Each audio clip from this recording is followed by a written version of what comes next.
बिस्मिल्लाहिर्रहमानिर्रहीम।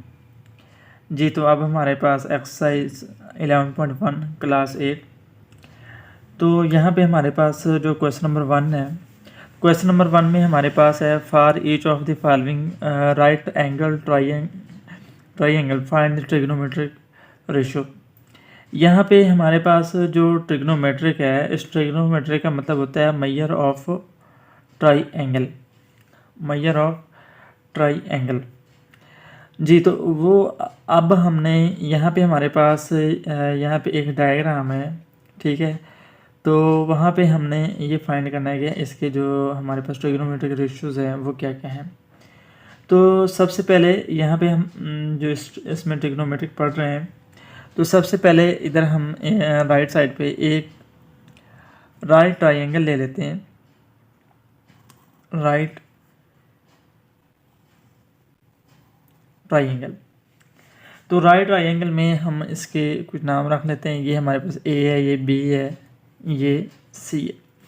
ये मैं आपको एग्जांपल के तौर पर इसलिए समझा रहा हूँ क्योंकि जब तक आपको ट्रिग्नोमेट्रिक रेशियो की समझ नहीं आएगी तो आपको तब तक इस क्वेश्चन की भी समझ नहीं आएगी। तो यहाँ पे हमारे पास ए बी सी, तो ये हमारे पास क्या है जी, ये हमारे पास है 20, ये हमारे पास क्या है परपेंडिकुलर, और ये हमारे पास क्या है हाइपोटेनियस।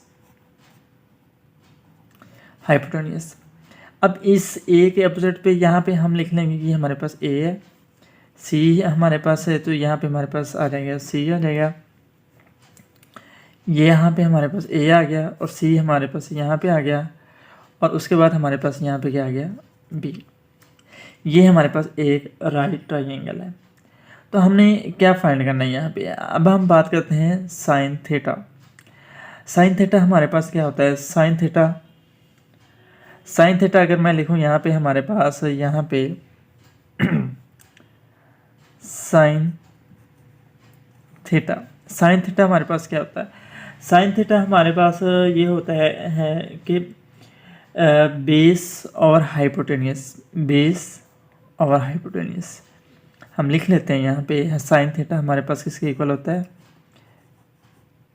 बेस बाय हाइपोटेनियस, ठीक है। साइन थीटा हमारे पास क्या होता है कि बेस ओवर हाइपोटेनियस, और उसके बाद हमारे पास होता है कोस थीटा। कोस थीटा में हमारे पास क्या होता है, कोस थीटा में हमारे पास होता है perpendicular over hypotenuse. Cos theta में हमारे पास परपेंडिकुलर और हाइपोटेनियस होता है, और हमारे पास साइन थीटा हमारे पास इक्वल होता है परपेंडिकुलर और हाइपोटेनियस, और कोस थीटा इक्वल होता है हमारे पास बेस बाय हाइपोटेनियस।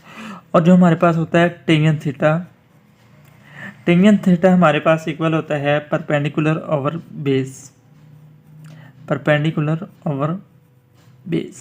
ये टेंजेंट थीटा, ये हमारे पास तीन जो है मेन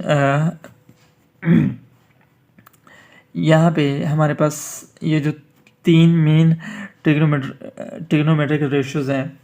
अब क्या करेंगे, हमारे पास यहाँ पे जो साइन थीटा है, यहाँ पे मैंने लिखा था परपेंडिकुलर ओवर बेस। परपेंडिकुलर में हमारे पास क्या है ए, और नीचे क्या है यहाँ पे सी। तो मैं यहाँ पे लिख लेता हूँ कि हमारे पास जो परपेंडिकुलर आएगा तो वो क्या है ए, और हाइपोटेन्यूस हमारे पास क्या है जी सी। तो यहाँ पे हमारे पास जो साइन थीटा है वो हमारे पास क्या आ गया, क्योंकि हमारे पास यहाँ पे परपेंडिकुलर और हाइपोटेनियस है तो यहाँ पे ए और बी आएगा, क्योंकि यहाँ पे ए है और इधर क्या है बी है, ए और बी। और सेम एज इट इज़ हमारे पास यहाँ पे जो कॉस थीटा है, कॉस थीटा में हमारे पास बेस क्या है सी, और उसके बाद हमारे पास जो हाइपोटेनियस है, हाइपोटेनियस में हमारे पास क्या है जी बी। तो सेम एज इट इज़ हमारे पास परपेंडिकुलर और बेस में हमारे पास क्या आ जाएगा परपेंडिकुलर और बेस में, तो ये हमारे पास आएगा ए और सी जी। तो ये मेन तीन हैं, ठीक है। Sine theta equal perpendicular over hypotenuse, cos theta है हमारे पास बेस ओवर हाइपोटेनियस, और टेंजेंट थीटा हमारे पास है परपेंडिकुलर ओवर बेस। ठीक है, तो इसके बाद इनके अल्टरनेट भी होते हैं। अल्टरनेट हमारे पास ये होते हैं कि अगर हम इसके बात करें कोसेकंड की बात करें, कोसेकंड जो होता है वो किसके इक्वल होता है? कोसेकंड होता है कोसेकंड थीटा इक्वल होता है 1/sin थीटा, और सेकंड थीटा होता है 1/cos थीटा, और जो हमारे पास होता है टेंजेंट थीटा, टेंजेंट थीटा में हमारे पास क्या आ जाता है? टेंजेंट थीटा में हमारे पास आ जाता है यहाँ पे कोट थीटा में हमारे पास आएगा 1/टेंजेंट थीटा। ठीक है, तो यहाँ पे ये जो कोसेकंड थीटा, सेकंड थीटा और कोट थीटा है, ये इसके साइन थीटा, कोस थीटा और टेंजेंट थीटा के उलट है। तो अगर हम यहाँ पे इनकी बात करें कि इसके हमारे पास क्या है, क्या 1/sin थीटा, इट मीन यहाँ पे हमारे पास जो था साइन थीटा परपेंडिकुलर और हाइपोटेनियस, तो इनकी जगह क्या हो जाएगी? चेंज हो जाएगी। तो हाइपोटेनियस क्या है वो ऊपर चला जाएगा, ठीक है, और परपेंडिकुलर क्या आ जाएगा? परपेंडिकुलर क्या आ जाएगा? नीचे आ जाएगा। सेम एज यहाँ पे सेकंड थीटा में सेकंड थीटा जो है हमारे पास किसके इक्वल है? 1/cos theta. जो 1/cos थीटा यहाँ पे हमारे पास हाइपोटेनियस है, ये भी ऊपर चल जाएगा, और क्या है जी?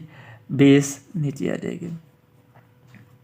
और सेम एज ये जो हमारे पास कोट थीटा है वो हमारे पास आ जाएगा बेस ओवर परपेंडिकुलर।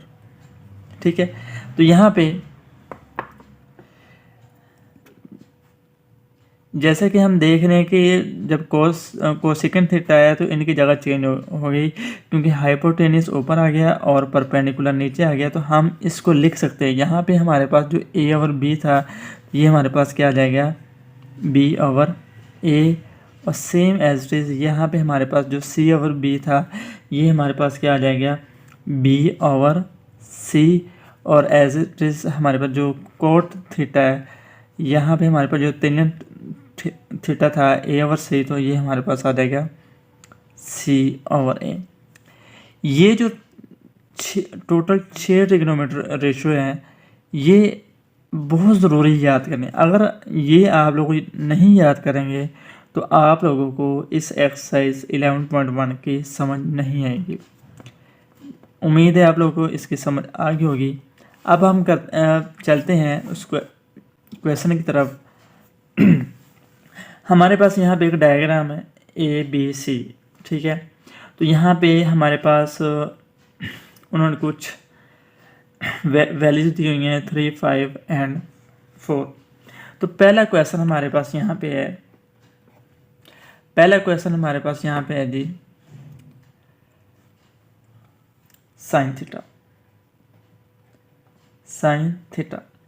जैसा कि हमने ये पढ़ा कि हमारे पास साइन थीटा किसके इक्वल आ रहा है,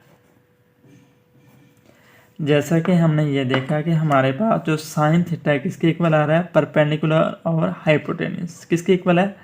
परपेंडिकुलर और हाइपोटेनियस। साइन थीटा इक्वल है परपेंडिकुलर और हाइपोटेनियस। इसको आप लिख सकते हैं कि हमारे पास क्या है जी? A over B। यहाँ पे हमारे पास ये जो डायग्राम है ये ABC, तो इसको हम थोड़ा सा ये लिख सकते हैं।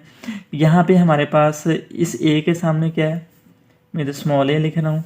इस B के आगे क्या है? स्मॉल b लिख रहा हूँ।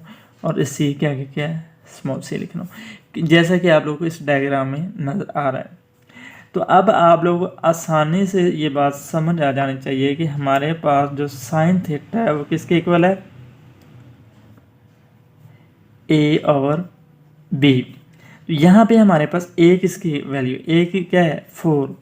तो A की जगह हम क्या लिख देंगे? 4/B की वैल्यू हमारे पास क्या है जी? B की वैल्यू हमारे पास क्या है? 5। तो 4/5 ये हमारे पास आंसर आ गया 4/5। जी, तो ये देख यहाँ पे हमने पढ़ा कि जो हमारे पास साइन थीटा था वो किसके इक्वल है, परपेंडिकुलर और हाइपोटेनियस। जैसे कि हमने इधर देखा परपेंडिकुलर और हाइपोटेनियस, फिर हमने ये देखा कि परपेंडिकुलर और हाइपोटेनियस में हमारे पास क्या आएगा, ए और बी। जब हमें पता चल गया कि हमारे पास जो साइन थीटा है वो ए और बी है, तो हम उसके मुताबिक उसमें क्या कर देंगे, वैल्यू पुट कर देंगे। तो हमारे पास साइन थीटा किसके इक्वल आ गया, 4/5। तो आप लोगों को ये जो ट्रिग्नोमेट्रिक रेशियोज हैं ये आप लोगों को बहुत ज़रूरी और हर हालत में याद करना पड़ेंगी, तो अदरवाइज़ आप लोगों को इस एक्सरसाइज की समझ नहीं आएगी। ये था हमारे पास क्वेश्चन नंबर 1 का पहला पार्ट। तो हम नेक्स्ट अगला पार्ट करते हैं।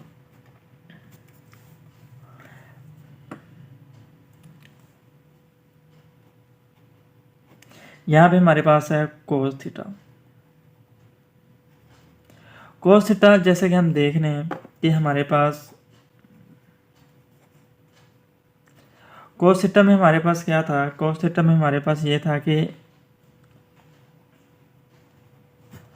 कोस थीटा हमारे पास क्या है, बेस और हाइपोटेनियस।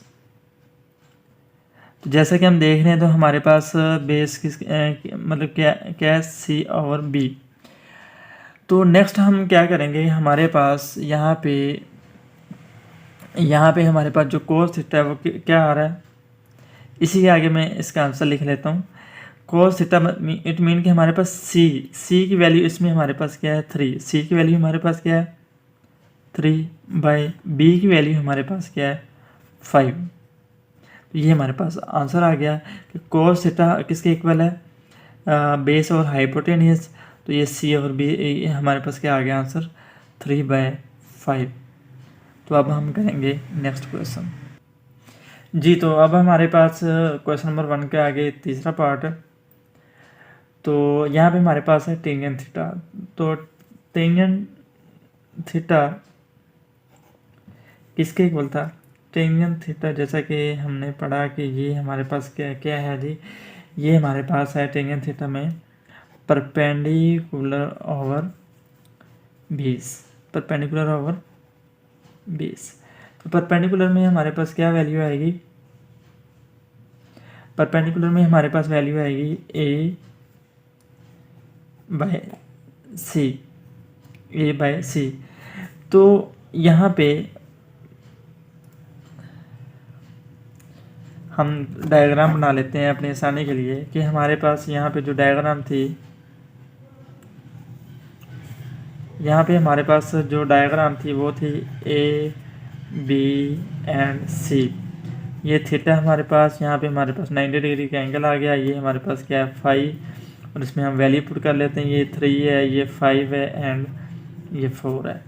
तो जैसे कि हमने लिखा था कि यहाँ पे हमारे पास ये A आ गया, यहाँ पे हमारे पास B आ गया और यहाँ पे हमारे पास C आ गया।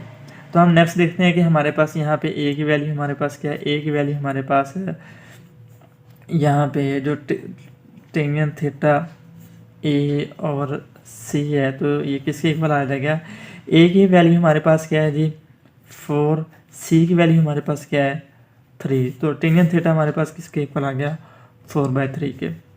तो से अब सेकंड थीटा जैसे कि हमने पढ़ा था कि हमारे पास जो सेकंड थीटा किसके इक्वल है, 1/cos